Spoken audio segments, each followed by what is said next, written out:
एक हीरा व्यापारी था जो हीरे का बहुत बड़ा विशेषज्ञ माना जाता था, किंतु गंभीर बीमारी के चलते अल्प आयु में ही उसकी मृत्यु हो गई। अपने पीछे वह अपनी पत्नी और बेटा छोड़ गया। जब बेटा बड़ा हुआ तो उसकी मां ने कहा, बेटा, मरने से पहले तुम्हारे पिताजी ये पत्थर छोड़ गए थे। तुम इसे लेकर बाजार जाओ और इसकी कीमत का पता लगा। ध्यान रहे कि तुम्हें केवल कीमत पता करनी है, इसे बेचना नहीं है। युवक पत्थर लेकर निकला। सबसे पहले उसे एक सब्जी बेचने वाली महिला मिली। अम्मा, तुम इस पत्थर के बदले मुझे क्या दे सकती हो? युवक ने पूछा।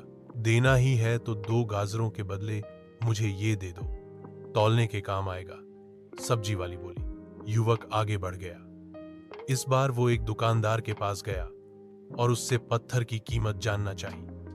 दुकानदार बोला, इसके बदले मैं अधिक से अधिक 500 रुपए दे सकता हूं।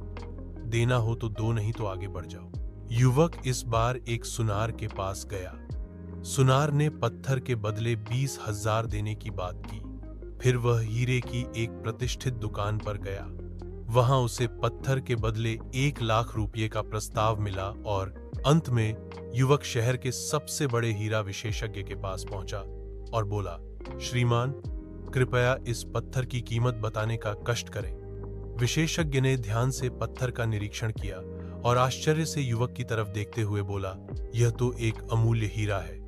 करोड़ों रुपए देकर भी ऐसा हीरा मिलना मुश्किल है। यदि हम गहराई से सोचें तो ऐसा ही मूल्यवान हमारा मानव जीवन भी है। यह अलग बात है कि हम में से बहुत से लोग इसकी कीमत नहीं जानते और सब्जी बेचने वाली महिला की तरह इसे मामूली समझा तुच्छ कामों में लगा देते हैं। आइए हम प्रार्थना करें कि ईश्वर हमें इस मूल्यवान जीवन को समझने की सद्बुद्धि दे और हम हीरे के विशेषज्ञ की तरह इस जीवन का मूल्य आंक सकें।